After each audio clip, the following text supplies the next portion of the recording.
Welcome back to the weekly news roundup. These are recorded live Fridays, 9 p.m. Eastern Standard Time. If you'd like to catch the show live, yes, I shaved off the beard, or I got rid of that crazy bearded imposter that was all over my channel for a while, whatever that happens to be. Anyway, let's go ahead and dive right on into the news. First, Meta adds voice controls for Horizon Worlds, which defaults to live chatting with strangers. If you read the article, there's actually voice garbling as well. So when you log on into Horizon Worlds now, you will automatically be opted into voice chat with anybody, but the voices of all of the people will be hidden. This is bad. Like, if you thought we had a crazy right-wing Nazi white supremacist lunatic crazy thing before, oh, just wait till now. People will be begging Meta to let them be groped in the metaverse. I mean, I'm telling you, that's how this is going to turn out. Now, of course, you can't go on there and disable it, but the most curious thing about this is a company that has had so many snafus like this that you'd think it would be default off, but it's default on. You have to go in and manually turn this off if you do not want crazy, weird strangers to be chatting with you with voice masking technology over top of it. Did anybody think this is going to go well? I don't know. Let me know what you guys think about that down there. And would you even consider Horizon Worlds or any other Facebook owned virtual reality fake world? Our world is getting weird. Well, back to The Guardian. Brunings, Kmart, and the good guys still using facial technology. Still using facial technology. I'm still caught up on this Kmart. Who's that? Of course, apparently Kmart is still alive and well down there in UK or Australia. If anybody is down under is watching right now, please tell me, how popular is Kmart right there? Because it completely died out over here. But anyway, these three stores, the good guys, Kmart, and Brunings all use facial technology, they say, to crack down on theft. But if you actually read through the article, it's more than just theft, because they have, look at this. This sentence, this paragraph down here. The privacy policy for the good guys says that cameras may capture an image of someone's face to track the person through the store and be retained to identify someone on future visits. The company says it's strictly for the purpose of security and theft prevention and managing and improving customer experience in our stores. Oh, yeah. So we can see the guy at Register 2 just paid with a credit card. Let's grab all that information off that credit card and feed that in. Now we know that this is Bob. All right, Bob is back, guys. Bob is back. Everybody, quick, let's run over. Bob's in the store. We know that Bob tends to like buying tools. Let's call for a blue light special in the tools section. See how much money we can get Bob to spend today. Yeah, it was kind of fun. Apparently, though, it does match. Like, Australia still has some pretty big privacy laws, but apparently this is in compliance with their privacy laws, according to what they say. I wanted to go back through and read the Privacy Act, but this link just goes to privacy links on Guardian. But if you go into the Kmart stores, they have the Kmart store here, and there is a picture right next to it, and this says, it is a condition of entry that any okay, blah, blah, blah, blah, blah. Down to the bottom paragraph, this store has 24-hour CCTV coverage, which includes facial recognition technology. The other stuff is just about, you can be searched, whatever. So it's kind of fascinating to me that A, Kmart still exists, but B, they're using dystopian facial recognition stuff too, strictly for the purposes of measuring theft protection and to have a better customer experience in the store. So, think about that next time you go. And I don't know, maybe I will start wearing a mask. I don't know. Moving on. This is from, where's this from? Security Affairs. So using a Wi-Fi connection probe requests to track users. So this is the setting that particularly your Androids and I think your iPhones do the same thing. You can have the setting on to probe for connections. So, your phone can kind of become like a lady of the night going in there, hooking up with everybody under the sun, as long as you don't have monkeypox. I mean, did you guys see the CDC recommendations for monkeypox? This is a family-friendly show. We're not talking about it. Go look that one up. But anyway, back to the target on hand. As you do not turn that setting off, and as you're walking down the street, your phone constantly pings and probes off of all available Wi-Fi connections, like, a lady of the night. And as it does so, depending on your operating system, the age, and things like that, these pings can collect a lot of information. So if the wireless network that's hanging around saying, hey, connect to me, is so by set, it can actually collect and harvest information like what are the other trusted networks that phone has. In some cases, it get the IMEI number of the phone, a lot of other user accessible data, just simply by having that setting on, walking down the street, and allowing your phone to ping off of the different towers and Wi-Fi networks out there. They said this is not the easiest thing to utilize, just depending on the operating systems and things like that.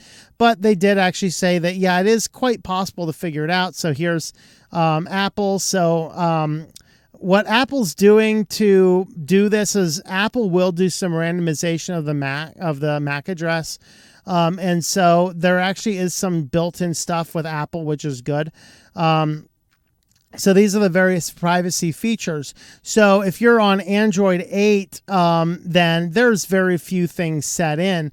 But if you're on some of the latest versions of Android 12 or iOS 14 and 15, then they actually have implemented a lot of different security features and privacy features to make sure this doesn't happen. Ultimately, the best thing to do, though, is turn that setting off. In fact, do not even have Wi-Fi turned on unless you are explicitly using it. Same thing goes for Bluetooth. Don't turn on Bluetooth on your phone unless you're explicitly using it. Bluetooth can track you a whole lot better than can Wi-Fi. Just keep that in mind. And from Vice, the Android stalkerware, The Truth Spy, exposes images of children online. This is not CSAM. I think they just invoked the child word to make it sound infinitely more dystopian, as if what it wasn't. Now, The Truth Spy, this is a stalkerware. So, of course, this is the type of stuff that you could put on your partner's phone, whatever else. You could track them around. They don't know it's there. It kind of hides in the background. But what it was apparently doing is taking all of these screenshots, because basically you put it on and then you have a way to access a lot of different features and functions that the phone is doing. It's going to take random pictures. It's going to take screenshots. It's going to take photos out of the camera and things like that. Well, apparently all of this information for the individual users was just going up to basically a non-password protected URL. It was a very complicated URL. You wouldn't stumble upon it accidentally, but you could figure it out algorithmically. And as long as you could figure out the URL, brute force or otherwise, then what would happen is you could get in there and you could see all connections onto that individual particular phone. So people were saying as this vulnerability was discovered, they found pictures of children, including changing babies' diapers. They found, pets, images from inside homes, all the basic stuff people always post online anyway. So I don't know what the real big deal is. But at the same time, these are all things that the individual users that were taking these were unaware it was going on. So you can imagine your kid has this on and somebody puts this maybe on your kid's phone, maybe some friend from school trying to play a joke. Well, your kid's sitting here with your phone playing with the phone. The camera's taking their pictures. And so it's taking the pictures of the kid and then broadcasting them on the internet in a non-password protected form. So for anybody to find if you could figure out what that URL happens to be. This company is, been in trouble before. It's not something you can get on Play stores, but you can get it by driving by the website for convenience. You can pick up your spouse's phone if you have a few hot seconds, go to the web browser, type in a URL, close the web browser, and they'll have it. So that is a function of that, and they obviously, go figure, the Stalkerware application is not properly securing their data. Wow. Who'd have thought that one was coming? Well, we use affiliates here to help keep the channel running. Today we are highlighting Pro Writing Aid. This is a good alternative to Grammarly. It has always been a privacy-first application, so you can head on over there, tlm.li/PWA. There are a few free resources you can try out on the web, or if you use my affiliate link here, not only will you help support the channel, you will also save 20% off a yearly subscription or a lifetime subscription. No discount on the monthly subscription, but that still does help the channel. With that, let's head on over to the news section, scams. So first up in scams, cyber criminals stole 1 million Facebook account credentials over 4 months. I think I actually received this phishing scam. It's like, I don't have Facebook. You're barking up the wrong tree here, Sam from Microsoft. Large-scale phishing attack was uncovered by Pixum, as well as the person who'd been carrying out the attacks. So basically, it's very easy to build it. And I've been watching a lot of the scammers lately. They're kind of fun. Watch some of those guys. But you know, the one scam that they'll talk about doing is they'll actually have you call your bank, and then while you're on hold, they'll transfer you to one of their guys inside, so you think you're talking to your bank, and then they'll get in there and illustrate something, and then they'll get on a website and show how much money. Basically, it's really fascinating how they do some of these. Well, I mean, I've been receiving a couple of these emails myself from, your Facebook login. You need to fix your Facebook login. Yeah, I don't have a Facebook login, especially sending them to emails that have never had a Facebook account attached to them. And but you get all these, and if you happen to click the link, it's going to land on a page that looks exactly like the Facebook login screen. You enter in your credentials, and now they know your credentials into Facebook. Of course, if you have 2FA or MFA, as they're calling it in here, they'll have a lot harder time getting through. But as we talked about in the security section last week, yes, indeed, there are ways around that. So just be aware of that.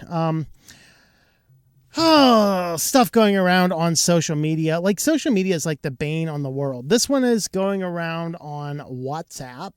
And so, like, how do you use WhatsApp as a social platform? I thought it was more like just text communicating. Am I that much of a boomer these days? I mean, I know I look a lot younger now without the beardiness, but I must be becoming a boomer, because I thought WhatsApp was like for texting and communicating. I didn't realize there's a social aspect. Those people are just randomly texting this number. But apparently what people have been receiving is, since this morning, for the first time, I received a link to Father's Day competition. Leroy, I guess, is this some Leroy Merlin? That must be somebody famous. I'm a boomer, though. I don't know who the hell that is. So watch out for this fake Leroy Merlin sweepstakes on WhatsApp. Speak, boomer, speak. All right. So basically they're saying, hey, it's a Father's Day competition. You click on this, you click on the link down here, and you add your picture for your barbecue stuff, and then, oh yeah. So the idea is that it's going to, you're going to give them some information, and they're going to pay you some money or whatever else. And so basically it's going around like everything else. If you're getting anything that even resembles something like this, it's fake. Even if it seems somewhat legit in a way, it's not, it's fake. Don't do that. I have a client that sends me, I think when everybody emails him, like, with the greatest new service, and basically he's like, I don't want to touch the technology, all that spam stuff he forwards to me, and I get to look at all these fun companies. It's kind of neat. And so it's like, okay, that's just because somebody emailed you something doesn't mean it's legit.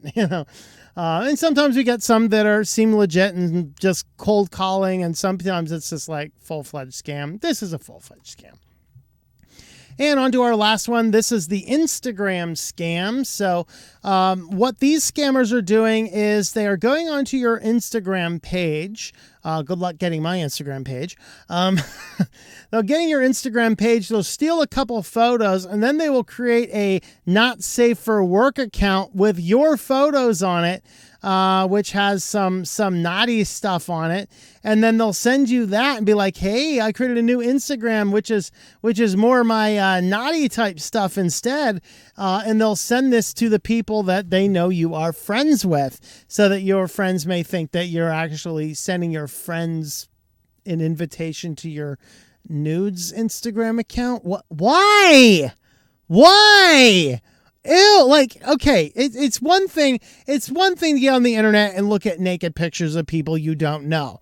I just don't want to, does anybody out there want to see naked pictures of their friends? I just don't get it. But apparently it is the latest scam, and the scam redirects you over to websites, of course, and then you land on the page. It looks fairly legit, and you sign in, of course, and they have now stolen your credentials off of your perverted friends that thought they were signing into something to see you naked. Ew. So be aware of that one as well. Well, you can help support the channel over on Patreon, patreon.com/TOMM. That will help support all of the different channels. With that, thanks for watching, everybody, and I hope that you enjoy switching to Linux. Thank you for watching this video from Switched to Linux. This channel would not be possible without the backing of the program supporters scrolling on the screen now.